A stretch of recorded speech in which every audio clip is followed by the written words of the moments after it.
Hello again, everybody. Welcome to another edition of the Atheist Experience. I'm your host, Matt Dillahunty, and joining me this week, Don Baker. Good to be here. How you doing? It's fine. How are you? Pretty good. We are a live public access cable television call-in program, providing the opportunity for atheists to reach out to the community, talk, and interact, and for you to call in and ask your questions. We'll have the number up shortly. We got some announcements to get out of the way first. We are sponsored by the Atheist Community of Austin, a nonprofit educational organization promoting positive atheism and the separation of church and state. We have weekly meetings every Sunday at Romeo's on Barton Springs Road. Those begin at 11:30, except for the third Sunday of the month when we host a lecture series at the Austin History Center, located at the corner of 9th and Guadalupe. Next month, in April, the lecture will actually be on the fourth Sunday of the month. That's the 23rd, I think. That's right. And who's going to be... We'll have Randall Ellis, formerly of the Lesbian and Gay Rights Lobby, talking about how the religious right has impacted. So are you going to be it? Has impacted the gay and lesbian community. Okay. In addition to that lecture, we have a number, in this program, we have another program, a bi-weekly internet audio program called The Nonprofits, which airs on freethoughtradio.com, and you can also go to nonprofitsradio.com for information on how to connect. It's hosted by Jeff D. and co-hosted by Dennis Lubay, and features Russell Glasser and myself. We did a live show yesterday. We'll be doing another one on, oh boy, is it April 8th? Yeah, April 8th. And you can visit our website, atheist-community.com, or sorry, atheist-community.org, as well as the nonprofit's site for information on how to connect. But you also have a podcast too, so right. You can listen after the fact and check out the show that way. Both this program and the nonprofits are available via MP3 download and podcast. All that information is there, and some of our listeners are listening by podcast right now. So thank you to all those listeners. Keep spreading the word. Howdy. We're getting Howdy emails and feedback from all around the world, and we appreciate it. You feel free to write us. You can email tv@atheist-community.org as well. That goes to the entire cast and crew of the show. And we'll take up your suggestions. Maybe you've got news and information that we've overlooked, or we've made a mistake, which we'll be more than happy to correct. In addition to the various programs, we have a number of social events throughout the week, including Atheist Happy Hour, which is currently at Nympha's, 214 Anderson Lane. That's Thursday nights, begin at 7:30. It's a chance to come down, have some drinks, have some dinner, meet other ACA members, and interact. Discussions, fun times. Come on down. And lastly, the cast and crew, have been going to dinner after the program, and we're currently going to Threadgill's on Riverside. The program gets over around 6 p.m., and we're normally there between 6:30 and 6:45. All of these events are open to any atheist or atheist-friendly people. Come down, interact, but if you are coming down to preach, proselytize, or provoke, just stay tuned in, and we'll put the number up for you, and you can call in and talk to us here, because when we're at dinner, we'd kind of actually like to be able to, eat and have a decent meal and not be preached at. So the other events, you can visit the website for more information, but we'll go on and turn it over to Don, who's got something for us to talk about. Today I wanted to talk about the fact that we have this God thing that people believe in, and we have mankind, the human race, and everybody that's here on this planet. And the title of the show is God versus Mankind. So it turns out that a lot of religious believers believe that if you please God, that's a benefit to mankind. That's the two things are compatible with each other, and in many cases they are. So let me throw in a little caveat here. First off, none of us believe that God exists. So this is really all about the belief in God and the effect of belief in God has on the world. And so we're trying to examine the behavior of believers here. So. But there are times here when pleasing God or the attempt to please God is at odds with benefiting mankind, and this is really the sort of topic of the show. Is that the two of those are not always in sync. They are in sync when we say we want to take care of the poor and downtrodden, we want to love thy neighbor or do unto others the golden rule, that sort of thing. That's fine, but very often they're not in sync. And you can start to see this in some of Jesus' words, or Jesus' alleged words, in Matthew 22:37. Jesus says, "Thou shalt love the Lord thy God with all thy soul and with all thy mind." And then he later says, "Thou shalt love thy neighbor as thyself." And he kind of poses these as his first and second commandments. And notice now, God is first, and this is like the way up high. God is first in the list, and He's most important. He's more important than man. So maybe God is better. Maybe it's better to please God than to help your fellow man. And well, how much more important is He? Well, if He's omniscient and omnipotent and He's all-powerful, then He's infinitely more important than man. So in effect, when you multiply the first one by the multiplier of His importance, right, which is infinite, the second one doesn't matter. So, and that's kind of where we're going here, is that God, for a lot of believers, I think God is more important than man, and if you can please God and man, gets trashed in the meantime, then so be it. That same type of logic applies to valuing this life in general in comparison to living for an eternity afterwards. Sure. This life becomes devalued to the point where it's virtually nothing. And even Justice Scalia, when defending his position on the death penalty, says that for a Christian this life is pretty much meaningless. So the death penalty really isn't that big of a deal because they've got eternity to look forward to. Yep. So that kind of reevaluating of worth.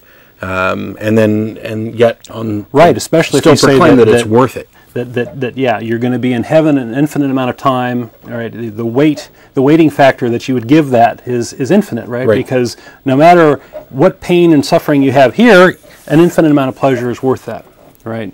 And furthermore, if you have an infinite amount of torture or whatever in hell, you want to avoid that. So they got the carrot and the stick both working together, doing the same thing, and this is much the sort of thing we get callers all the time on Pascal's wager. You better believe because you're gonna get this big reward or whatever. And if I'm right, I'm going to heaven and you're going to hell, and if you're right, we're both going to rot in the ground. Well, yeah, and if the Muslims are right, or if the Hindus are right, or if the Buddhists are right, there's all kinds of problems with Pascal's wager. Not the least of which is that you're not the only one with an idea about what might happen after we die. But this is the same sort of logic that if God is that important, you better pay attention to God.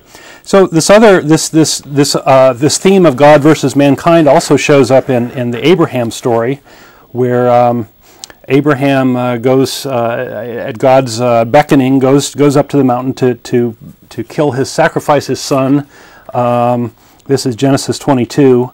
To sacrifice his son as a burnt offering for God, and he goes through all the motions to do that, and then finally at the end, God says, "Oh, nope, I changed my mind." Just before young Isaac was going to get killed, God says, "Now I know that thou fearest God." Kind of tough to pronounce all that. Anyway, so what happens to Abraham? He gets rewarded. He gets a bunch of land and becomes a great patriarch of all three religions: Islam, Christianity, and Judaism. So he is revered for his love of God over his own child. So this is not only selling out mankind; it's selling out his own kin to believe in God. Now, I've heard Christians say back, "Oh, well, he didn't really kill his son," but we're not exalting this guy for deceiving God, right? We're exalting him for choosing God over his child. So that's the whole point was to demonstrate that if God actually had wanted him to kill his kid, he would have done so. Mm-hmm. And not only that, but this isn't the only human sacrifice that's in the Bible that God actually accepts. Granted, this one didn't go through all the way, but there's another human sacrifice that was accepted by God as a deal to win a war. Oh yeah. Jephthah. Yep. Offered to sacrifice the first person that walked out of his house, which happened to be his daughter. Oops. And after letting her go visit with her friends for a while, he killed her, just like he'd promised God, and that made God happy. Well, God was conspicuously silent in that story, right? But in this particular one, God, really, really wanted him to do this. Anyway, So we see this sort of calculus of gain, right, or this accounting thing going on. If you keep God happy, He'll benefit you. He won't smite you, or He'll give you some land, or He'll bless your wedding, or whatever. And with this infinite reward and punishment, God is pretty darn important, much more important than mankind. So there's an inherent conflict of interest here between man and God, pleasing man or doing the benefit for mankind, and that's the deal here. Notice that it doesn't matter whether God exists or not. If God doesn't exist, you're still selling out mankind for the belief in God or your conception of God or whatever. It also doesn't matter too much whether the person selling them out is a believer themselves, right? If you can, as a politician, convince people that you're pious or whatever and dupe people into voting for you, it's all the same thing. It doesn't matter whether the duper is a believer or not, right? Right. What matters is the act. It's the act. What are you actually doing? Right. So we do see that belief in God and that sort of thing is a negative thing. There was a study recently that I've brought up before from the Journal of Religion and Society. It has a long title, but the author is Gregory S. Paul, and he did a statistical comparison of various social ills in various countries and correlated that with religious belief. And it's not necessarily a cause and effect thing, but it's pretty clear to me that and what he found, just to back up a second, what he found is that, I'll quote here, in general, higher rates of belief and of worship in a creator correlate with higher rates of homicide, juvenile and early adult mortality, STD infection rates, teen pregnancy, and abortion in the prosperous democracies. So religious belief correlated with these social ills, and I don't think you have to stretch your imagination too hard to see that one is causing the other, and we'll talk about a lot of that today. Another thing to point out is one of the ways I like to sort of bring this problem of mankind versus God to a point is I've coined this idea of a faith number. Okay, and I've brought it up before, and that is, how many people would you kill in order to please your God? That's your faith number. And Andrea Yates, her faith number is at least 5 because she killed her 5 kids, right?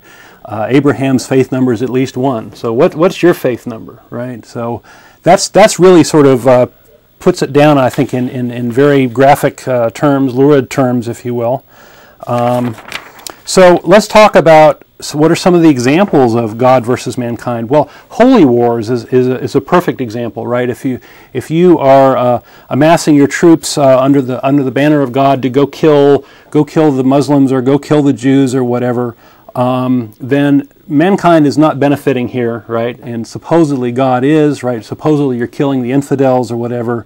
And this is the history of our religions is just full of these things, right? We have the Crusades, we have the pogroms, we have witch burnings, we have torture of heretics in the Middle Ages, persecution of minority religions, and all this is still going on, maybe perhaps not as bad as it used to be. We don't, but there's even the war in Iraq. Some people seem to think that this is has something to do with the Holy War, that we're, or that sort of thing. I guess the thinking here is that people who don't share your beliefs or don't believe in the God that you do are less than human, or that they can be converted to that through torture or whatever.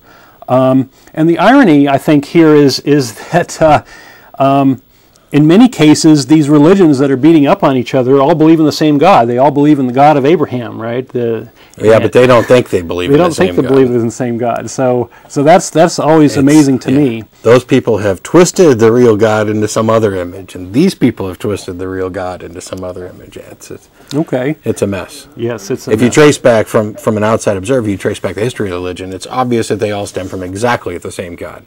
It's just that, the Jews don't believe the Messiah showed up, the Christians believe the Messiah did show up, and that was the end of it, and the Muslims believe that Jesus was just a prophet, and that Muhammad was a new prophet, and that was the end of it. Right.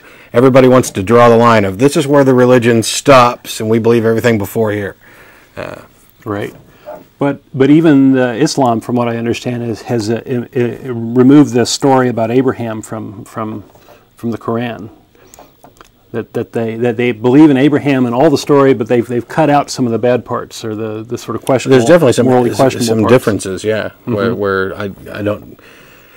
I guess there's a debate about who cut what and why, but there's definitely differences in the stories, which is where you get the accusations of you have perverted the story, and no, you've perverted the story. And you have And you did a talk the last lecture about the history of the biblical canon and how all the different influences came in, and how it was all oral tradition for a long time, and then finally became written, and then there was a big tug of war about whose version was right and who was the most powerful guy got whatever they wanted in there. And there's a lot, and that there's a lot more to all that than I could ever get to, and plus that only talking really about the New Testament canon anyway. Yeah. So I mean, it's just a huge story. You could do 30 lectures a lot of on study it. on it. Yeah. Okay, so holy wars are an example of God versus mankind. Missionary work is another example, in my opinion.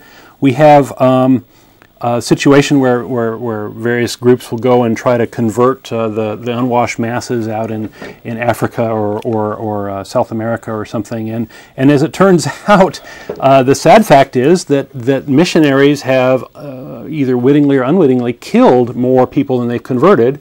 And this is because they bring with them diseases that the people there are not immune to. And this has happened over and over and over again, that basically the people get wiped out by flus or whatever, and whoever's left maybe gets converted, and it's a great victory for God, I guess, at that point. So that also happened during the conquest of the New World when the first explorers came. I guess a lot of people were killed by smallpox and all sorts of other diseases that were foreign. And the far reduced numbers were much easier to convert during the conquests. You can imagine, though, if somebody actually figured all of that out, how useful of a tool that would be. You could walk into some backwater place that doesn't have vaccinations and hasn't been exposed to the types of diseases that you've been exposed to. Walk in and say, "God sent me here to tell you that you're about to be hit by a terrible plague." And then when they start dying, you can say, "Hey, I told you this was going to happen." Right. And the ones who live, that's right. God saved you. It's so brilliant. It's amazing. It hasn't been tried before. Yep. Here's another example: lying for God. We've talked a little bit about forgers in early Christianity at your lecture. Eusebius. Is that right? Don't get me on the pronunciations. Okay, I think that one's Eusebius. Eusebius, okay. Advocated using fictions as medicine to help convert people and cure heretics. This is in 275 CE, according to your slides. We've got a quote from Martin Luther, the founder of Protestantism. "What harm would it do if a man told a good, strong lie for the sake of the good and for the Christian church? A lie out of necessity, a useful lie, a helpful lie. Such lies would not be against God. He would accept them."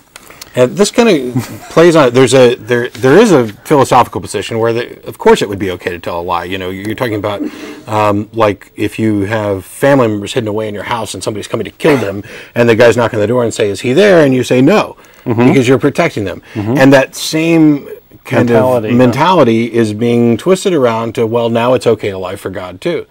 But the thing is that you have to look at the consequences of the lie. On the one hand, the lie is protecting somebody, and on the other hand, it may be doing harm. It may be spreading mistruth and creating a religious mindset that puts somebody in a position where they're unequipped to deal with reality. Yep. I may actually do a whole show on lying for God because it's a big topic. But I'm gonna drop it there. The pedophile scandal is another example of God versus mankind. The children do not benefit from being the subjects of pedophilia, but the church has not taken responsibility for it. To date, no charges have been filed against hierarchy members. Only the perps and the hierarchy is complicit in this. And Pope Ratzinger actually covered it up, and he recently pled diplomatic immunity recently so that he could avoid taking any responsibility for his part in the cover-up. So there's another example. We have lots of God versus mankind in public policy. We have the suppression of science all the way from the Middle Ages up until now. Now we, in the Middle Ages, we had the whole Earth is the center of the universe thing. We've had a lot of suppression of medical and knowledge of our bodies and that sort of thing, because they're afraid they're going to take a look at a soul or something, and so bodies were taboo. And when you died, you were supposed to die, and this whole idea of medicine is very much at odds with the church teaching, and that's a fine example. Today we have the intelligent design movement, which is really a gross distortion of what science is, being published as science and effectively sabotaging the education of children. We have cloning and stem cell bans, which are potentially also sabotaging benefits that would come from that, and there are ways around some of the ethical objections rather than just shutting them off. In religious control of reproduction, we have sabotaging of family planning leads to increased abortions and poverty rates, and that's also a part of this study. HIV policies increase death rates. These folks that are talking about condoms playing Russian roulette or whatever, those folks are being very irresponsible. Gay rights are being harmed by religions. We have corrupt government officials like Bush claiming that God told him to go to Iraq and Iran. That's a second-hand quote, but I believe he said it. We have dominionists like Tom DeLay, who's probably one of the most corrupt people in the United States. We have Katherine Harris, who helped the Republican Party in Florida recently come to a convention called Reclaiming America for Christ Conference, and she talked about how she said, "I can't imagine being a public servant in any other way. So many times that I just can't imagine standing without faith." So she's talking about how important her faith was, and here she is rigging elections. So let's put the number up. I got a little bit more, and then we'll take some calls. Sure. How about that? Yeah, it's interesting to hear people talking. Like she was speaking about how she can't imagine somebody being a political person without faith. Mm-hmm. And the number of times I hear people talk about what you can't do without faith, you can't do this, you can't do that. And the thing is that I have a hard time with this. I have a hard time understanding, and maybe it's just because I've been able to, think about it and move past it, and some people don't want to. It seems so blatantly obvious that faith is an exceedingly poor way to make a decision about anything. Mm-hmm. You can profess all day how you have faith in this and that's enough, and that you are therefore correct and justified in your own mind. But you have to recognize that there are plenty of other people out there who have faith in ideas, a faith that is identical to your own as far as they're concerned, and their faith is in something which is directly contradicts what you believe. Right. And you can't possibly both be right. You can, of course, both be wrong. And that's why... the terrorists that flew the planes into the World Trade Center and Pentagon had a lot of faith. Yeah. Do we want to, promote that? Is that a good thing? It seems to me that when it's so obvious that there are better ways to determine what you think and how you're going to react to reality around you, and how you're going to deal with life in general. Sound, rational decisions based on evidence. That doesn't mean you don't go with your gut on occasion. But one of the things that, and Tracy and I talked about this a few weeks back, is that it's all about building up, developing critical thinking skills, and building up a kind of automated thinking system, so that when you hear a new claim, you don't have to spend a great deal of time necessarily evaluating it. Otherwise, you'd be crippled. You'd be sitting around not able to do anything until you worked through every possibility and came up with a conclusion. See, it's about training yourself to think properly. Mm-hmm. And faith and religions which push this faith-based thinking, that your intellect is insufficient, logic and reason are an insufficient way to reach the truth, and you have to rely on faith. The religions that push that are training people to hold a mindset that doesn't allow them to deal with or handle reality. So when bad things happen, it's the devil attacking them or whatever. And they'll pray and fast and do whatever, and ask God to do things and be convinced that he does, regardless of whether or not what they wanted actually happens. It's, God's in this win-win situation in their mind. If it happens, God gave it to him, and if it didn't, well, that was God's will, and that's just fine, because I'm a slave of Christ. There was somebody on one of the fundamentalist sites the other day who posted that there's no greater freedom than being a slave for Christ, and my jaw just hit the floor. The Bible talks about becoming a fool for Christ. That's creepy. Yeah. You were mentioning Abraham, and this was a demonstration not that he loved or respected or worshipped, but that he feared God. All of these things, the fear of God, the slave for Christ, the fool for Christ, they're all forms of voluntary ignorance. They're a way of encapsulating and keeping the beliefs that you find most comfortable, safe and secure from any critical or rational examination.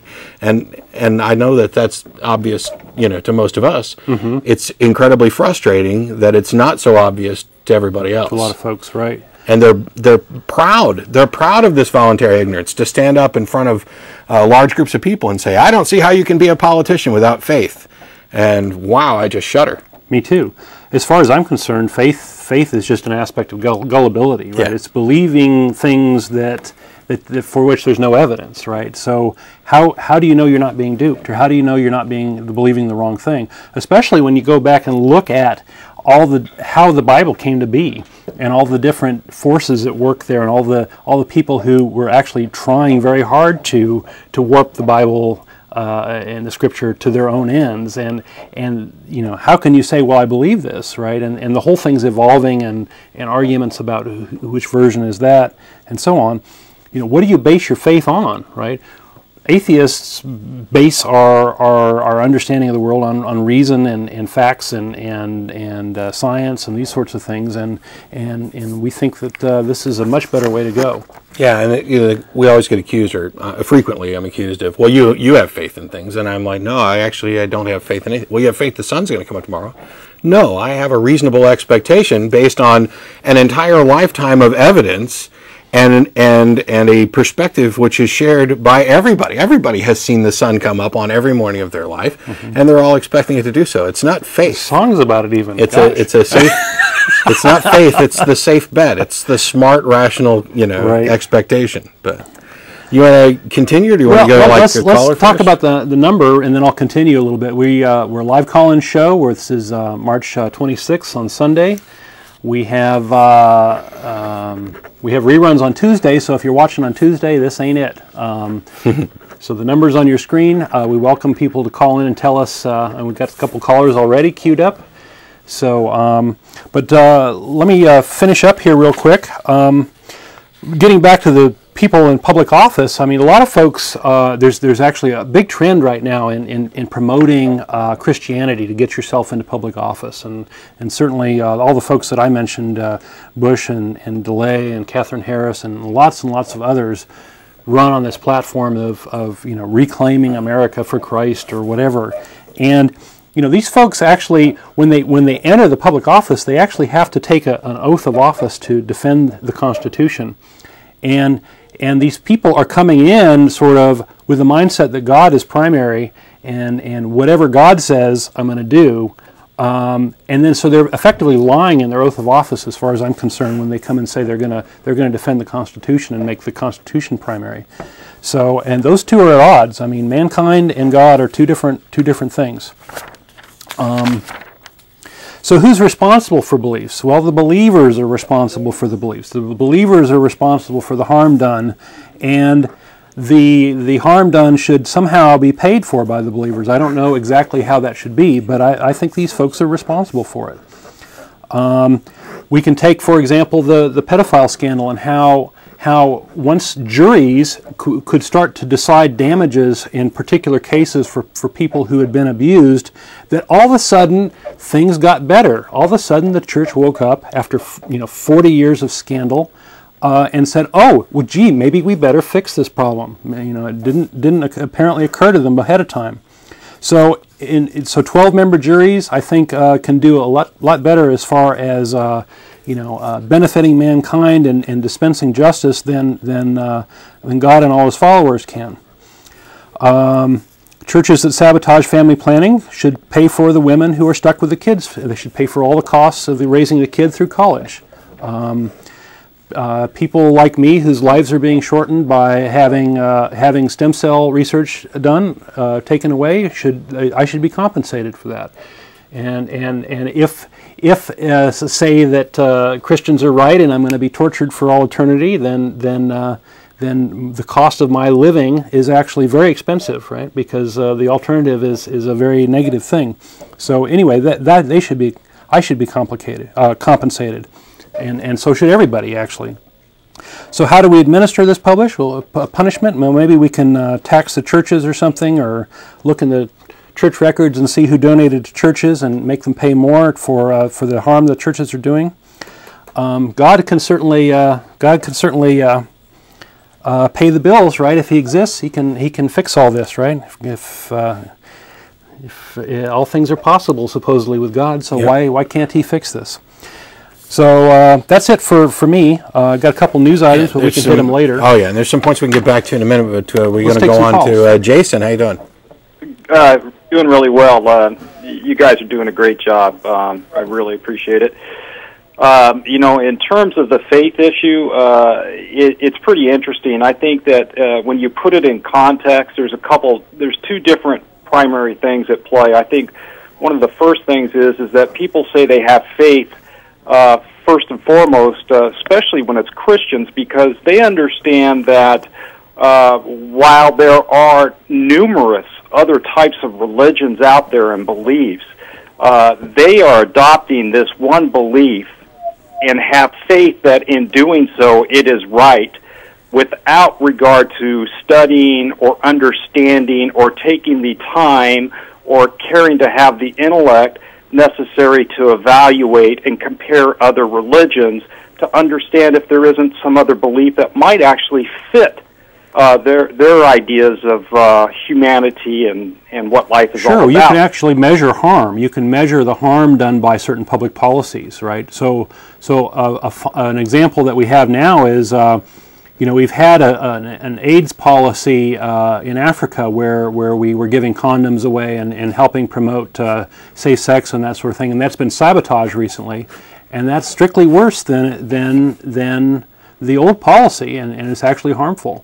You can measure this by increased infection rates and this sort of thing, and it's very obvious that this policy is a bad thing.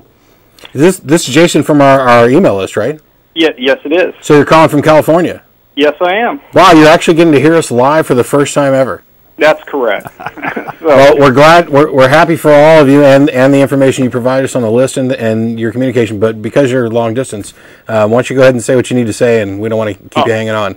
Oh yeah, it's no problem. I've got anytime minutes on the weekend. Okay. So okay. Great. Actually, I was hoping to be put on hold so I could hear some more of the show, but I do have some other comments. The other thing that I wanted to bring up is the other issue where faith usually pops up in a conversation is when you get to that point of the discussion where it comes down to, well, how do you know that God doesn't exist, or how do you know that God does exist? And when you talk with a rational person, we both, as true true people who are capable of understanding, do make the proper comment, and that is that I do not know. Right. Mm-hmm. And really, when they say, well, I don't know either, and that's where I make my leap of faith. Yeah. Well, that's great. Now let's go ahead and move on to those other group of Christians, the ones who say, I do not have any question in terms of God existing. I know for a fact that He does. Well, let me understand. If you know that for a fact that He does, then you have no faith. You aren't making a leap of faith. Yeah. That's you are not a person of faith. If you know for certain, you are not a person of faith. Yep. That's interesting. That's yeah. We've discussed a lot of times how you can be, for instance, a Gnostic theist, a Gnostic atheist, an agnostic theist, and an agnostic atheist, because Gnosticism refers to what you know or profess to know, and theism refers to what you believe with regard to deities. I find I would generally classify myself as an agnostic atheist. There's the distinction between weak atheism and strong atheism, and I generally fall on the weaker side, but it depends on how you want to classify strong atheism. If strong atheism is a Gnostic atheism where you're claiming to know that no gods exist, well then yeah, I'm definitely opposed to that, because that to me is a logically untenable position. But if you're classifying strong atheism as more of a for each of the gods which has been presented to me and properly defined, they are logically inconsistent and therefore cannot exist, then yeah, I'm a strong atheist in that sense. Because if you're actually willing and able to define your God and put him within definitions, and you can show that God is logically inconsistent, then yeah, that's a valid argument for strong atheism. When you were talking about earlier how people are accepting based on faith without challenging it or seeking an intellectual reason for it, some of that I think comes from comfort. We don't like to give up beliefs which are comfortable, warm fuzzies, especially things which we have inherited in a sense, because most people come to their religious beliefs by accident of birth. You don't see two Baptists giving birth to a child who at the age of 10 says, "Hey, I'm a Muslim." It just doesn't happen. They're going to love Jesus just like mommy and daddy, and whether or not it stems from laziness or comfort or fear, which I think is a huge factor in this, of, I've lived my entire life, and now if I actually go investigate this, I could find out that I'm wrong and that my beliefs aren't real. If you doubt, you might lose your place in heaven. Right. Your eternal soul is in jeopardy from the standpoint of the believer trying to research. And that was, that wasn't an easy hurdle to overcome. I mean, a lot of people have, well, not a lot of people, in discussions with family members and whatever, there's been an accusation that, oh, you just got hurt or you got mad at God. No, that's not what happened at all. If you don't think that during this 2.5, 3-year study, which continues on, I mean, after 2.5 years, it didn't just stop. If you don't think that as a believer, when I started having questions, that I didn't hit my knees and pray to God to give me some information and some, anything, give me any little thing, then you're just crazy, because nobody sacrifices these comfortable beliefs just on a whim. You know what's interesting for me? I can remember when I was 5 years old, and having the discussion with somebody about, well, where does God come from? And they couldn't answer. and ever since then, I have been. I had a similar thing growing up too. Okay. So, yeah, I was asking questions. So I've grown up that way my entire life. Now, over the past 2 years, I have spent a considerable amount of time researching matters of faith and understanding different religions and everything else. And in fact, I think our schools ought to adopt a required comparative religions course so that it forces everyone to see all the different types of religions out there. Yeah, I've been a big fan of that type of course. Without forcing, proselytizing, just saying, here's this religion, they believe this, this, and this, and move on to the next one. Yep. I'd like to see it done as not just a factual step-by-step comparison of all religions, but a little bit from a historical perspective, because while it's good to teach diversity and open people's minds to other ideas, and I think those are essential, and I've often been in favor of a comparative religions type course.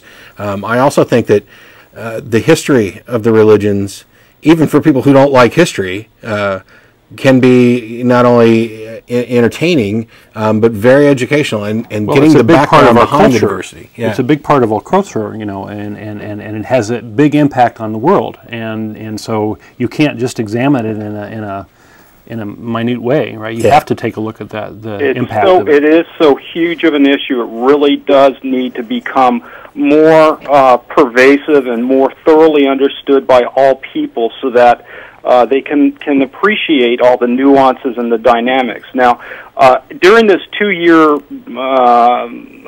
soiree that I've had with looking at all this information, it is fascinating, because I finally got into all the Christian apologetics and everything else, and when I got down and really understood, you know what, these people will not ever believe anything, and they will make stuff up to make sure that they don't believe it. They'll change the speed of light.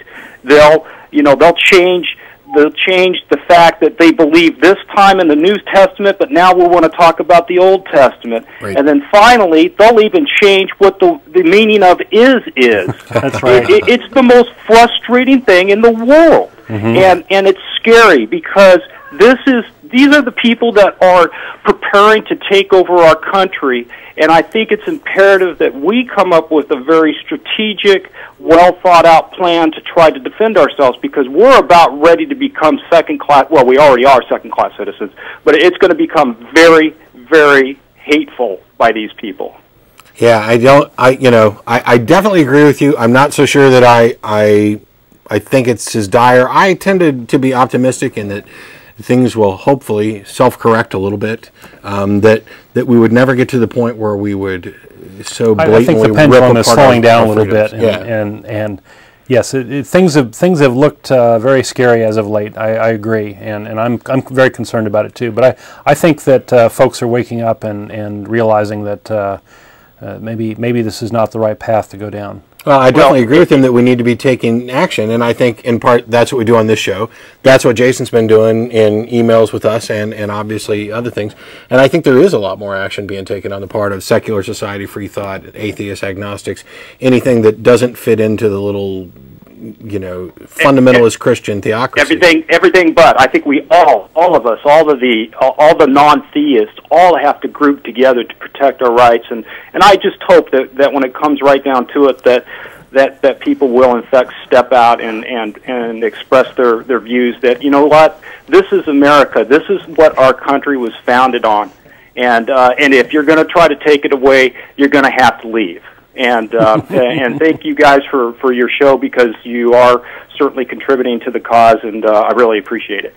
Thanks a lot, Jason. We appreciate your information as well. I'm going to go ahead and let you go. We're going to move on to some other callers. For anybody who doesn't get through or doesn't want to get through to actually speak live on the air, as a reminder, you can always email tv@atheist-community.org. And for any atheist or atheist-friendly people, like Jason, although unfortunately he's in California, we will be going to dinner after the program at Threadgill's on Riverside. The show's off over at 6 o'clock. We get there between 6:30 and 6:45. Any atheist or atheist-friendly people are welcome to join us. So we want to keep taking calls? Yeah, let's do. So other callers been on the air. On the is line it for Rhonda? You remember me? I called in December. But anyway, I'm wondering how many people bothered to look at the Maryland column today in the parade. Somebody asked her about how many people are born and die in a single day.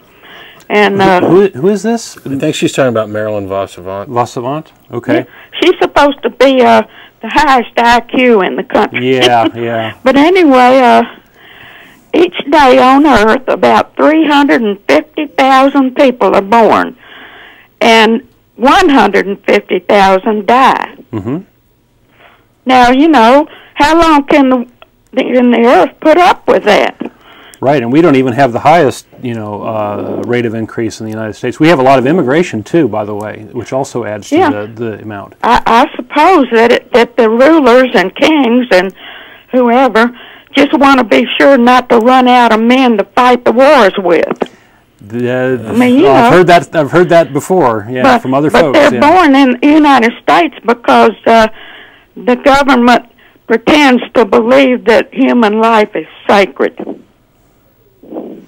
Well, and a lot of the economy is based on growth, as it turns out. That as more and more people are doing, there's more and more people working, more and more consumption, and Europe has actually struggled with their economy in declining populations, and it's not because of secularism so much; it's because of just the number of people there is it's not a growth thing anymore. Yeah, and a lot of the people wish they hadn't have been born. Don't you think?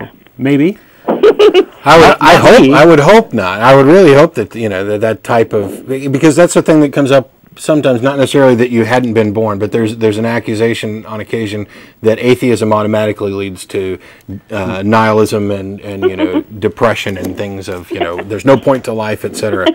I would hope that nobody. It's enough to be depressing. It could be. That would be very depressing, but I would hope let that you people. Go. Okay, thanks a lot. Thanks for calling. It's Yeah, you know, we're lots of population issues. Most of it's really outside the realm of what we would normally talk about, but there are definitely social issues that surround those population concerns and environmental concerns as well. Yeah, well, I've heard a lot of humanists. Humanists are very big on population issues, and they'll tell you that that the overpopulation is the sort of root cause of a lot of moral issues, and that you don't have enough resources. It's hard to educate all those people. Hard to find homes and that sort of thing and live a good life if you have too many people. And of course, I guess it depends on who you listen to, because one of the fundies, and I can't remember his name or when this was said, and I don't know if he was talking about I think he said the entire population of the United States would fit like within the city of some city in Florida. if we're all just standing like this. So obviously we're not running out of room, and we're not overcrowded if we can cram all of the United States into that one little spot. But I think he might have overlooked a couple this numbers. whole oil issue is gonna change the world very soon, in the next 20 years, 30 years. We're going to run out of resources before we ever have to worry about running out of room. I mean, you can always build up. I guess so. We've proved that for years. I guess so. Build a Tower of Babel or something. Build a tower of terrorist temptation. Okay. We got Steve. Yeah. How you doing? Hi. This guy in Afghanistan who decided somewhere along the line to convert to Christianity, right, and is now he's getting a lot of attention.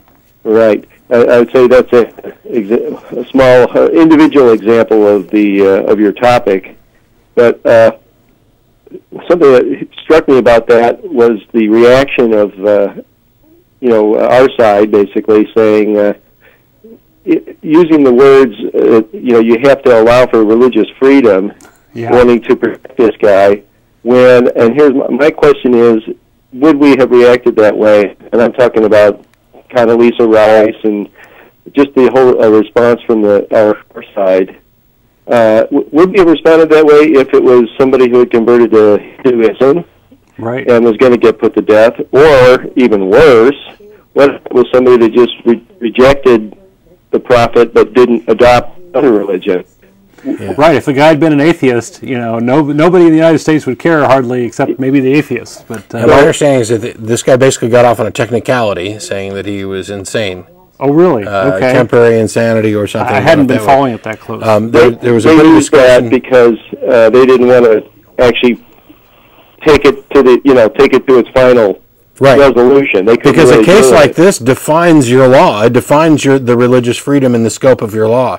And it's really a shame that this guy, basically they got rid of the whole thing as temporary insanity when they had an opportunity there to define, what religious freedom means to them.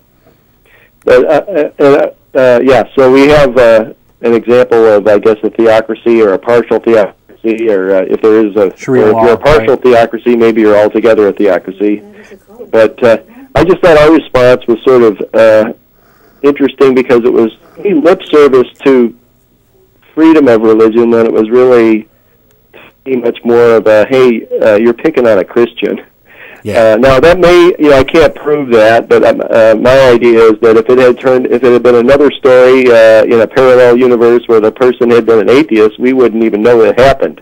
He'd be executed, and wouldn't even make the news, right? Right. It'd be hidden, right?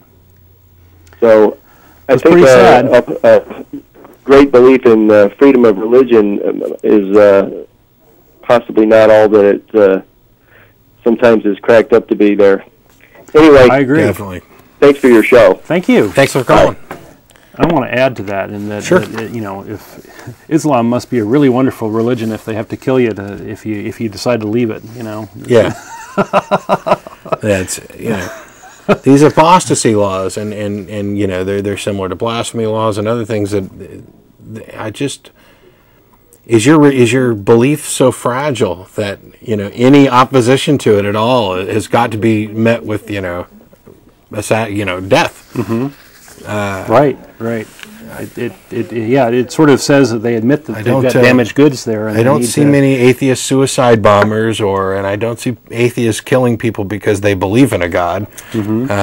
And not that that's a sound argument benefiting or to the truth of anybody's position. It's just a commentary on what we see. It's sad. Yep. But it kind of goes back to what we were talking about earlier, where if your beliefs are based in fear and you're not allowed to question your own beliefs at all. Surely, if somebody else is doing it publicly and vocally, now your children, who you're trying to raise within your beliefs, they're being subjected to the words of the devil or the preachings of the infidels, and they've got to be protected from that at all cost. Mm-hmm. And I think part of it comes down to some people are certain. I think they fundamentally know on some level that there's no way to justify what they believe, and they're probably not even sure about it themselves. It's just one of those things that you got to hold on. You got to hang on to it, right or wrong. I got to keep this. Mm-hmm. But did you have more bits? Or? No, well, I do, but you can go. But I wanted to first remind our callers, or folks, that we're a live call-in show today. You're welcome to call in Sunday, the 26th of March, and the number will be back on your screen in a second. And we invite callers, come tell us why we're wrong and ask us questions about atheism. You can tell us your own view on God versus mankind, which is our topic today. And in the meantime, go ahead. Oh, I just, well, did you have more on the same topic? Well, I don't have anything more prepared. I have two news stories. I have Americans, especially Catholics, approve of torture, which is an interesting little article. And I have atheists identified as America's most distrusted minority, according to the new University of Mexico study. Yeah, nobody likes us. Nobody likes us. Nobody likes us. Nobody trusts us. And I think it's because in America, where you've got 80% Christians, you've got this mentality which has been preached from the pulpit forever, and this picture of atheists. We talked about this a little bit yesterday on the nonprofits, and that is that right now, fundamentalist Christians they're defining what Christianity is. The liberal Christians who are reasonable, who may even agree with our position with regard to First Amendment rights, separation of church and state, etc. Those who aren't vocal, and in general, none of them are vocal enough, such that fundamentalist Christians are defining what Christianity means. They're defining what liberal Christians supposedly believe, even if they don't. Yeah, their voices are sort of disproportionately loud. Right. We are American family values. We are Christian, religion. And unless you have liberal Christians or other non-fundamentalist Christians speaking out and saying, no, sorry, you're overstepping your bounds by defining my Christianity, that just doesn't happen. And another problem is that for far too long, it's been fundamental Christians who have defined to the American public what atheism is, what atheists believe, what and for people who aren't ask an atheist instead. Yeah, if you aren't willing to actually look into it, see, and get good information, if you're going to go do an internet search and learn about atheism, let's go to some atheist sites. If I wanted to learn what Buddhism was, I go to Buddhist sites to learn what they're talking about. Sure. I don't, and Wikipedia may be a good start, but I'm not going to go to a fundamentalist Christian site to get a definition of Buddhism and what they believe. There's plenty of there are some neutral ones. There are, when I was preparing topics for this show and for the lecture and everything else, I try to get as much information as I can from as many sources as I can. If I'm putting together a fully fledged opinion of something or a perspective on something, and for people just to take the news from the pulpit that this atheists and agnostics and freethinkers, this entire secular society driven by Hollywood and the homosexual agenda is here to destroy American values, and they're of the devil, and they can't love, and all this other nonsense. It's just. Well, I raised this point about Islam, being a bad religion because they have to kill you if you leave. Well, what does it say about Christianity if they have to lie, if they have to make up stuff like, distort the definition of atheism or make up these myths? What does it say about Christianity if they have to lie to protect it? Right? We can't let our kids find out that the next door neighbor who they like and who just seems to be a normal guy doesn't believe in God, because that'd just be devastating. Yep. That'd be horrible. We're just people like everybody else. we carry out normal lives, work. We have families. We love people. We love our kids and our parents and our siblings, and It's Yep. the vocal opposition. Those of us who might be classified as evangelical atheists aren't necessarily out to convert everybody to atheism. We're out to correct the perception of atheism. And if people happen to lose their religious beliefs and see reason, great. But that's not my goal, because in part I don't necessarily know that it's possible. On the part of me would say, yes, it is possible. I left my religious beliefs, and I, being a former fundamentalist Christian, obviously something happened to me that allowed me to make that transition. So I think it's possible. But I don't come on the show every week thinking that I'm converting the masses out there. It's just unrealistic. Most people are going to cling to I think their from my faith. perspective, I'm happy if we can get some people to think and question their assumptions and really decide whether they really have an answer for some of the questions we have for them. Yeah, if you actually think about, for example, if we talk about the problem of evil, where an omniscient, omnipotent, omnibenevolent God cannot logically exist in a universe that also contains evil. If you actually sit down and think about that for yourself, and you come up with some solution, anything that strengthens your belief, good for you. I mean, at least you thought about it. Most people haven't thought about this. I still think you're wrong. And I think with a little bit more conversation, I can show you why. But at least you took the chance to think about it. Yeah. A lot of people talk about, in Christianity, how, Jesus is, the ultimate moral shining example and this wonderful, peaceful guy.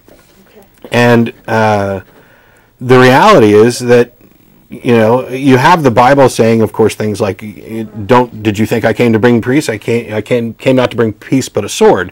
I came to, pit families against each other. But look at some of the advice that Jesus leave your gave. family and follow me. Right. Take a look at some of the advice that Jesus gave, and just think for yourself as to whether or not you consider this sound moral advice, really useful advice. If you do something wrong with your eye or your hand, cut it or pluck it off. Marrying a divorced woman is adultery. Don't plan for the future. Don't save money. Don't become wealthy. Sell everything and give it to the poor. Don't work to obtain food. Don't have sexual urges. Make people want to persecute you. Let everyone know that you're better than the rest. Take money from those who have no savings and give it to rich investors. If someone steals from you, don't try to get it back. If someone hits you, invite them to do it again. If you lose a lawsuit, give more than the judgment. If someone forces you to walk a mile, walk 2 miles. If anyone asks you for anything, give it to them without question. Now, So some of that's nuts. those are paraphrased, and people will say, "Oh, you're taking that all out of context." Well, that may be. There are some of those which may be in the context of a parable, and they didn't necessarily literally mean that. But the problem is that there's still the perception there that the foundation of these beliefs. Sure, turn the other cheek. Yes, you're not necessarily literally inviting somebody to hit you again. It's about forgiveness. But there are, there are bits of advice in there which are not very wise. Wouldn't suit us today at all. And yet these are the, how is this any more? There's nothing profound there. There's nothing that you don't see these words as the ultimate truth. Resonant, right. Yeah. This is the ultimate truth. Turn the other cheek. It just doesn't fly. But what was the name we got? Tamara. Tamara? All right, let's get it. Is it Tamara? Tamara's right. Hey, welcome. Hey, welcome. I've called before. Yeah. Some of the things that you guys are talking about, why Christians are why this group of Christians is so adamant about trying to force. It's one thing, if they chose to live their lives by what they believe, I wouldn't have a problem with that. But enforcing everyone else to believe what they believe, they go out of their way, they do lie, they kill even to force their beliefs on others, the rest right. of us. Mm-hmm. And I've wondered about this for some time, and I'm thinking that there are groups out there that are seeing almost an erosion of their faith. I'm in quotations, because so many things that they believe, and including the list that you just gave us, are not valued, and we see it as just wrong in our secular society today. You know, so many things that are in the Bible, slavery, you know, beating and punishing and stoning, and you know, the way that a lot of religions view women, they see that those parts of their religion are disappearing, right? Disappearing, and so, you know, if what their beliefs are, if those beliefs that they, in their Bible, are, as far as they're concerned, the Word of God, if they're not true, then how much else is not true in their belief? And I'm wondering if perhaps that they're trying to build, you know, take over this. I don't think they're trying to take over the nation, but they're trying to erode the secular hold on the population and push their agenda, because I think they're, to be honest, afraid that their view of the world is disappearing. Well, I think fear is definitely a big motivation. I think for a lot of these folks, they feel that, well, if we're not doing things for God, then He's gonna punish us, and you see that in a lot of the religious right. You know, Pat Robertson and Jerry Falwell claim that the disaster with the airplanes going into the Twin Towers was because we have turned away from God, and you hear that all the time, and I think they're just sort of afraid that hey, if this is really better, and the society goes this way, how can, you know, will I end up going to heaven? You know, will God punish me for allowing this to happen when I could have done something? I guess that's the thinking. But I think a lot of it's fear-based. Go ahead. Definitely.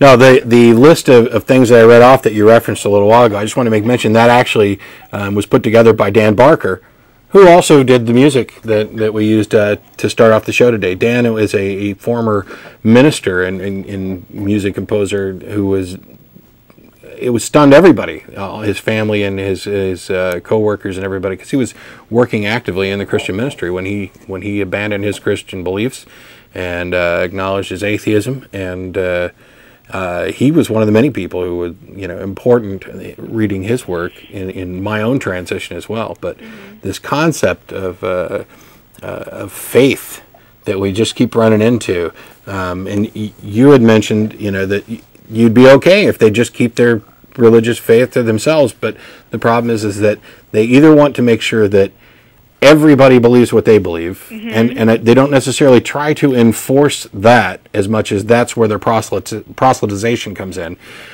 Or the other option is to make people act according to their beliefs as much as possible.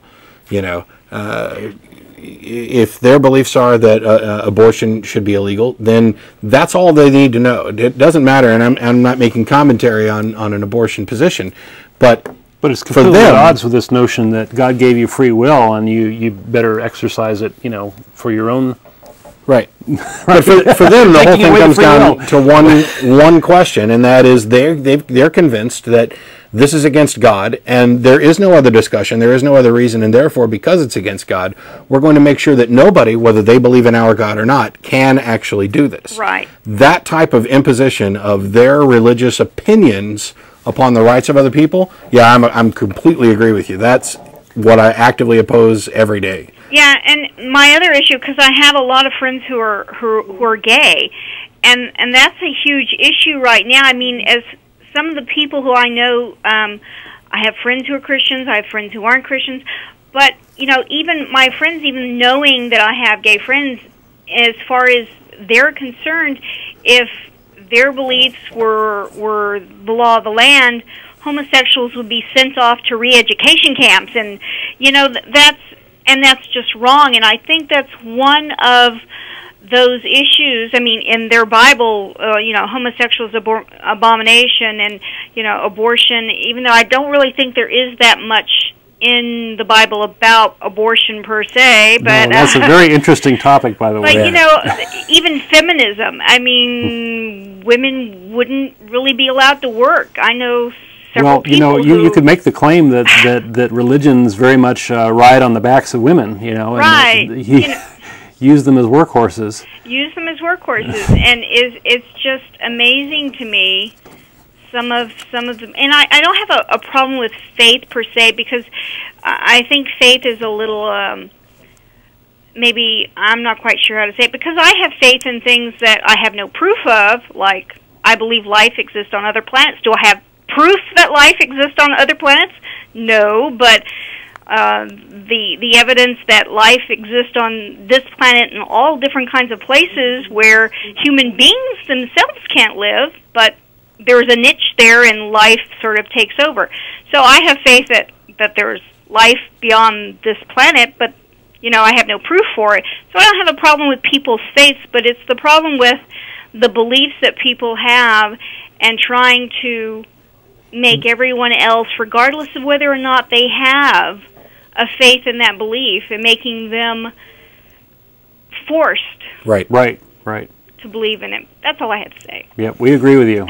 Very much so. Well, as you've called us a couple times, and as we've been a little while since we mentioned it, I'd like to remind everybody and invite you as well that dinner after the show, we're going to Threadgills on Riverside. Any atheist-friendly people are welcome to join us. Come down and meet the cast and the crew, because there's a lot of people behind the scenes that you don't get to see. We're here every week doing hard work, even on weeks that I missed. Yep. And the real troopers. And you'll get a chance to talk to them, some other ACA members, some friends, some other people, just other viewers of the show who come down. We normally have a pretty decent little crowd lately. And yeah, we've had in the 20s of people. Yeah. So come on down and join us. Okay. Thanks bye. for calling. Bye-bye. And we'll go on now to Chris. Hey, Chris. Hello. Hello. Hey, I've called a few times before. I called last week, I think. Yeah. Okay. About callers running on too long, right? What's that? Yeah, And you ran around all the time. Not too long. All right, let me put you on hold. Hey, I'm kidding, Chris.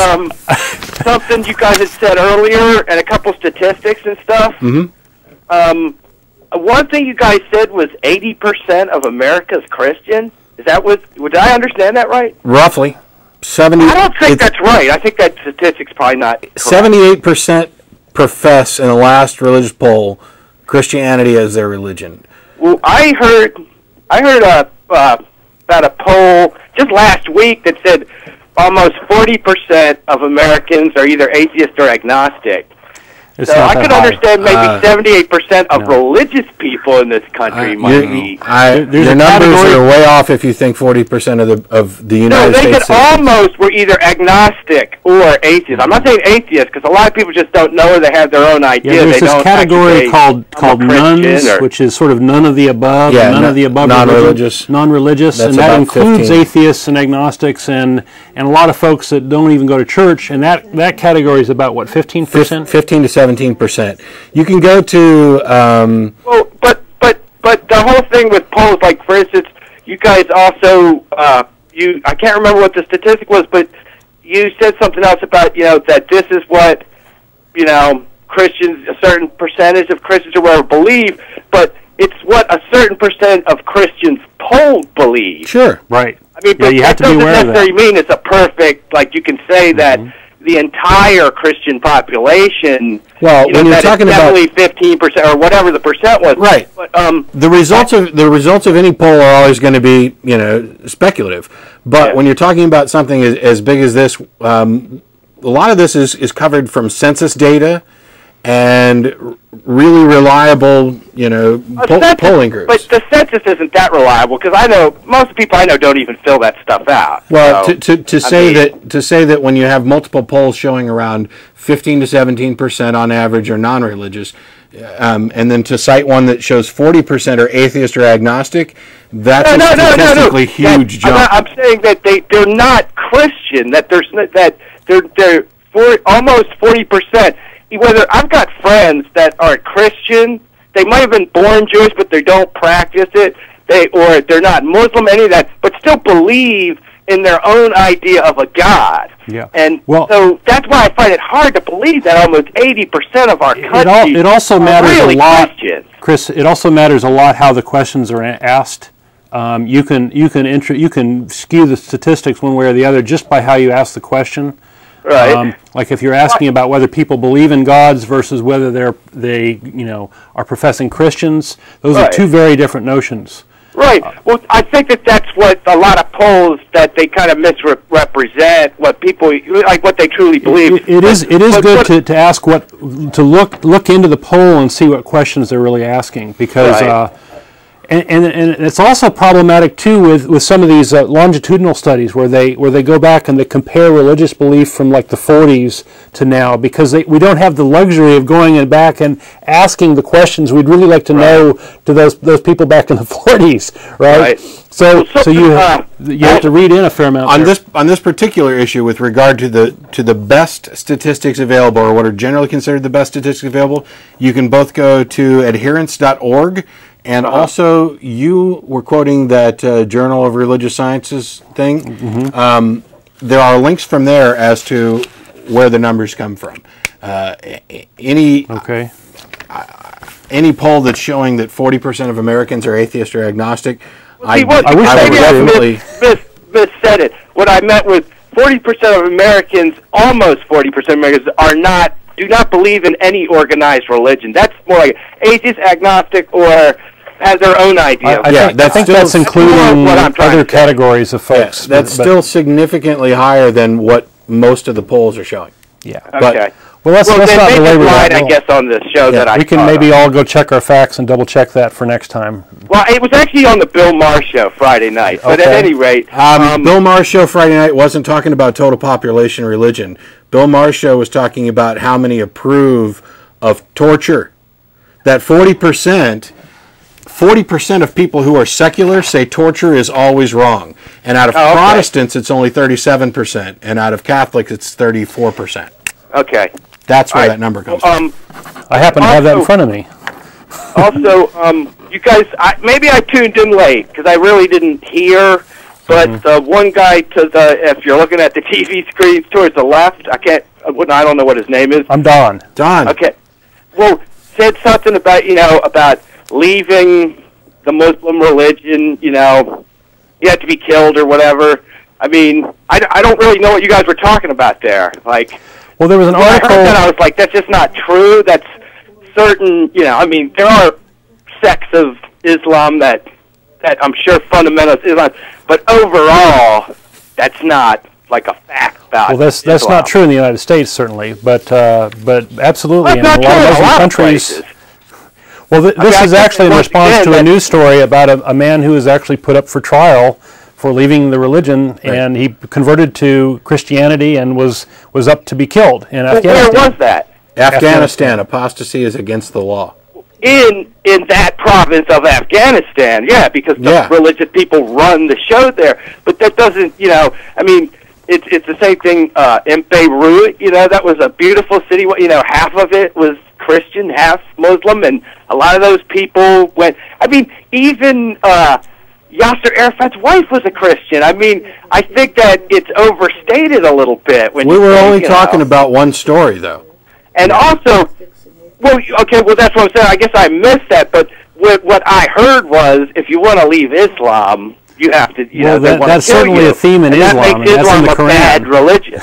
That's all I heard you guys say. So whether it's practiced or not is another matter, but that's very much part of the mindset. Is whether or not you can find it practiced everywhere is a little bit different from whether or not it's a fundamental aspect of the religion. Well, it is a fundamental. That's like saying Osama bin Laden represents, 80% of Muslims. He doesn't. He represents a Pat very Robertson small claims part he represents 80% of Christians.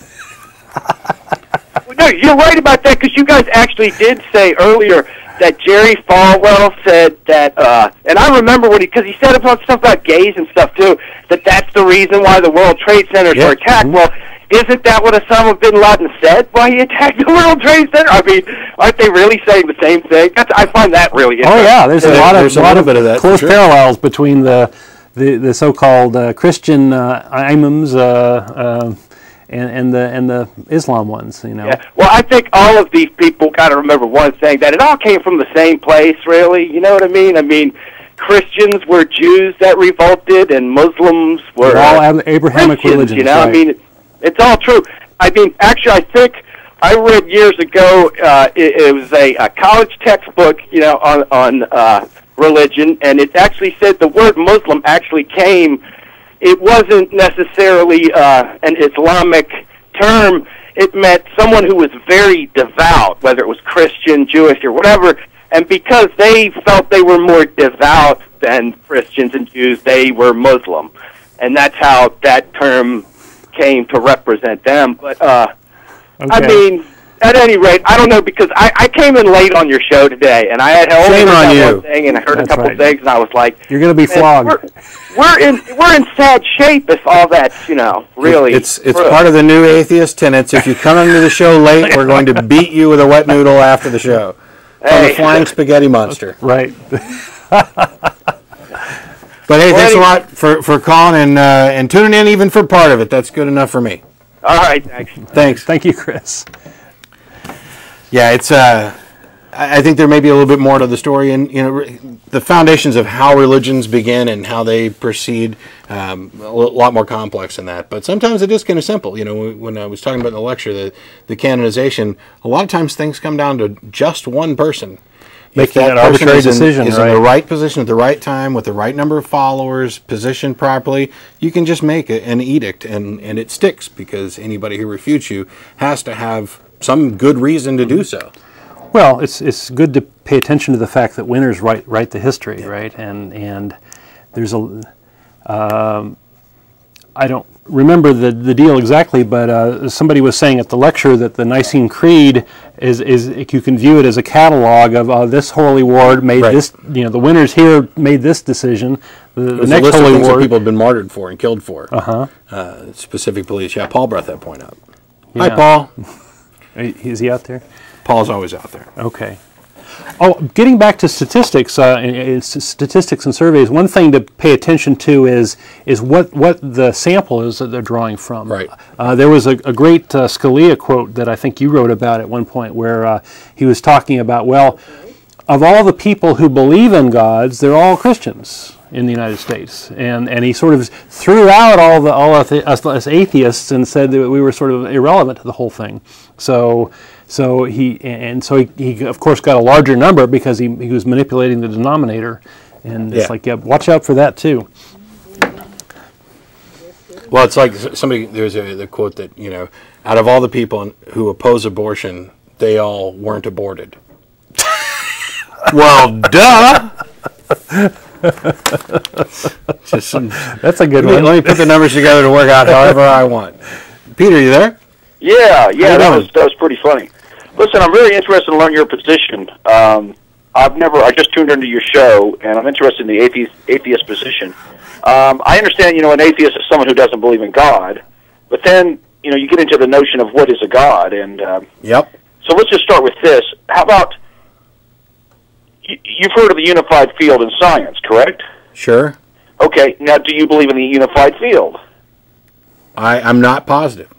Okay. So basically, can't you really say that when you say you don't believe in God, isn't it just like a notion of God? And then it if depends. you define it, whether or not we would say that we believe in a God, or whether or not we would actively say that a God doesn't exist, depends completely on how you define God. Exactly. Okay, so how do you define God that you say that you don't believe it, I guess? I don't. That's one of our difficulties here, is every single caller has a different notion. Right. Exactly. And what my basic position... because I can say I don't believe in this. If God is some guy up in the sky who thinks... Right. The George Carlin atheist view is childish to me. That's just like you're in second grade. If you believe that when you're in 55... If you have a second grade notion of God when you're 50, people have believed that over the years. You should be an atheist. People actually do believe that. Really is if you believe that there's an underlying intelligence, if you have an understanding, a basic understanding, something like that, and then you define that as God, I don't think anyone could deny. Well, some people define God as the same as the universe, in which case, why bother changing the name? Why? Excuse me? I don't understand. Oh, I said that some people define God as a universe, and why bother changing the name of the universe to God? Okay, so what do you mean, why changing the name? I think, because here's what I'm saying is that different people are going to have different notions of God, and as you expand your awareness, you're going to have your notion of God is going to change. Certainly, that's occurred in my own life. I know that. Okay. And so I'm thinking but that we don't see any notion of two people converging on the same that doesn't make sense either. I mean, you can certainly, the God that I believed in the second grade, yeah, that God no longer exists. But certainly, if I define God, the way that I'm trying to, well, hit us with your definition. What is your definition? Hang on, I had to put you on hold because there's a problem with the mics where you can't hear us when we're trying to ask something. What is your definition of God? What God do you believe in? Well, I believe that there's an underlying intelligence, and that if you look at God that way, you can equate God to like the unified field. Say, if you look at all the okay, so you have more of a view that the unified field, right? You have a view that is very deistic. With God. Okay, but I'd like to hear your position because y'all. And particularly, one of the things that really generated all this discussion is there was a physics professor at UT. You familiar with him? That won the Nobel Prize. Mm-hmm. Stephen Wonder. I really want to get his position, but he couldn't talk. But since y'all are atheists, I figured I'd at least talk to y'all and get y'all's position on exactly, where you're coming from. It's really pretty simple. Is my question. It's really as an atheist, is there? Yeah, I'm sorry. I'm not trying to be rude. We just can't talk. There's a problem with the mics. It's really very simple, at least for me, my position. I don't actively define a God. Any definition that I've used when actually investigating somebody's claims of God or my position on it, I tend to use their definition. And by saying that I don't have a belief in a God, I'm basically saying that for every God which has been presented to me, there's insufficient evidence to support belief. There's no good reason for me to assume any of them exist, including a unified underlying intelligence. Because apart from just looking around and saying, wow, this must have been designed, or wow, this is obviously the result of intelligence, you can look around and say, no, this could have happened naturally through natural processes. And you actually, as the person claiming that a particular deity exists or a particular concept about God is real, you're required to supply evidence to support that. And I have yet to find anybody or any claim with sufficient evidence to demonstrate it. Mm-hmm. That's fine. Can you hear me now? Yeah. Yeah. Okay. Well, okay. I agree with you there. But here's my question: is if you understand what I'm saying, right? I think so. Okay. So there's a language there. In order to make that language correct, there has to be some sort of underlying intelligence that makes us be able to communicate. That's just inherent within our discussion. But 2 + 2 = 4. That's true here. It's true on the other side of the planet. It's true. There is an intelligence there. And 2 + 2 doesn't equal 4 because of an intelligence.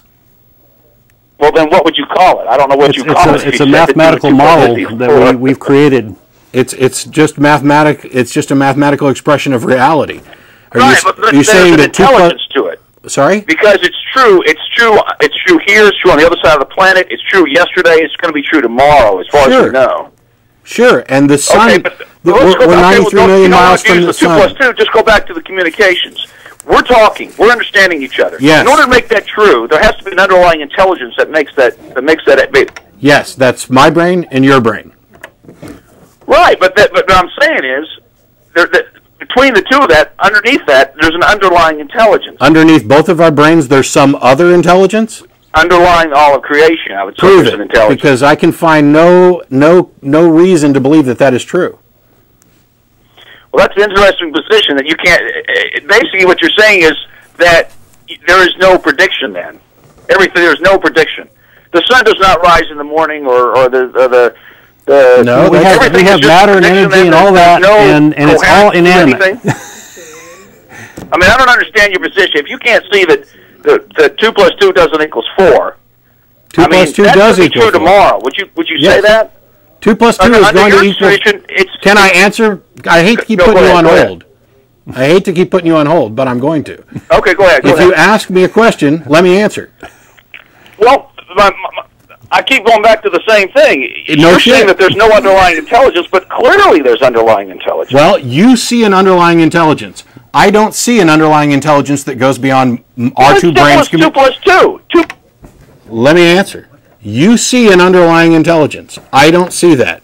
In order for me to see that, you're going to need to demonstrate that there is required necessarily an underlying intelligence. That 2 plus 2 only equals 4 because some transcendent intelligence defines 2 plus 2 to equal 4. And you cannot demonstrate that. The fact that we don't both see it is another issue. That's an interesting position. I just don't see how you can not say that there's an underlying intelligence. I mean, it's really simple. I used my own intelligence. We don't find that argument convincing. I used my own intelligence to say that there wasn't an underlying one, because until something, the default position is disbelief until there's sufficient evidence to warrant belief. You make an exceptional claim that, you know, there's an invisible dragon in my backyard, or there's an underlying intelligence. You know, you're just talking about natural laws. 2 plus 2 equals 4. That's just a natural mathematical expression of how we understand reality. We defined what 2 is. We defined the plus sign. We defined equals. And we're just expressing, using our own communication, a definition of our reality. There's nothing in there that implies that there has to be an underlying intelligence. But let's go on to Richard. How you doing? Oh, I'm doing all right. I just want to ask a quick question. Sure. You know, I talk to a lot of religious people all the time, and you know, they always profess their belief, and I always ask them, well, if you have this firm belief, why do you commit every type of crime and sin in front of this almighty, omnipotent God that you know, it's like, then they always use the weak excuse, or I'm only human. Yeah, the spirit is willing and the flesh is weak. Yeah, I just like one of them to call and defend that position, because you can't keep saying you're weak, because the more sins you commit, that's just a weak, worn-out excuse now. But, yeah, you know, we're at war now because some stupid, devil-possessed president lied to us, and now he got everybody killing each other. Right. And all the Christians are involved. He should step up and take his lumps, you know. Yeah, it's like, I mean, they need to start thinking for themselves, you know, and living a Christian life and doing what Christ would do. Just don't. Or my favorite, the devil made me do it. You know. Yeah, you know, there's commonly this perception that, you know, you're a Christian, you're better. You don't claim that you're actually better, but you should be better because you're supposed to be shining the light of Jesus and living a good life. And yet what we find consistently is that immoral behavior, or behavior that we as a society would consider immoral, is just as prevalent, if not more prevalent, in some cases, some specific instances, among believers than it is among, you know, other religions or non-believers. That's right. Well, you know, I think they should lead by example, and Christ set the example, and I just like to see more of that. I especially think they should lead by the example of praying in quiet and not, you know, in the closet. Right. You know. Hey, well, that's all I had to say, because I get tired of the hypocrisy. It's killing everybody. Thanks a lot, Richard. We agree. Thank you. And we have one of the ACA members, Joe Zamecki. Howdy. Hey, Joe. Hi. Well, I have a couple of comments real quick. First of all, you talked to that one Christian who was saying that there's obviously intelligent design in the universe. I don't think he was necessarily a Christian. Oh. He could have been. I don't want to make a claim about what his beliefs were, because a lot of the type of arguments that go along that line are for the concept of a deistic God, or maybe even a pantheistic God, some kind of the universe is God, or God is transcendent in love and, you know, underlying everything, and we're just blind if we can't see it, and, you know, I can't accept that. Or as we also call them, Christians light. Yeah, anyway. Yeah. What was it you used? The term you used? I don't remember. I can't remember. Go ahead, Joe. Sorry. Well, anyway, you kept asking him for some evidence that there is intelligent design in the universe, and he kept implying that the evidence is overwhelming and right in our faces. Yeah. And then he never talked about it. Well, I actually disconnected the call. That's okay. It's one of the things that I've decided to do when we're going around in circles with the same issue over and over and over again, and we're not going to make any headway. If you're going to ask me a question, give me the chance to answer it. If you're going to make a claim and I ask for some evidence to support the claim, and all you want to do is keep going back to saying that it's obvious that there's an intelligence underlining it, we're not going to get anywhere, so there's no point in wasting time on the call. Well, exactly, and if he had brought that, or even had that to bring, the evidence, it probably would have come out in a few seconds with all politeness. Anyway, there's one more point I wanted to make. We have a print newsletter. Okay, That maybe you all had a copy. You could pull it up and show the audience. I don't, but I wasn't around this morning. Yeah, I was trying to be good. And yes, I do have one. You do have one. Well, you can dig it out. So, Joe Zamecki publishes our newsletter every month, and we have it on our website for reading. bright. And For those folks that want to join the ACA and are not sort of web enabled, we can send these out as part of our membership. Yes, and I wanted to mention my co-editor, Marla Repka, helps me out a great deal with that as well, and Don Rhodes has also been very helpful. And I thank everybody. And we're looking for submissions, letters to the editor, articles, testimonials. There's good stuff. We even got Tracy does your cartoon for the newsletter. Yep. And Tracy Harris. Yep. We're about out of time, Joe. I got to let you go. We got like 30 seconds left. Thanks, y'all. Have a great day. As a reminder, everybody's welcome to and invited to join us at Threadgills on Riverside. We'll be there in about 30-45 minutes. Any atheist-friendly people, we'd love to see you. Thanks for joining us. We'll see you next week. Thank you to our cast and crew and our callers. We appreciate your calls.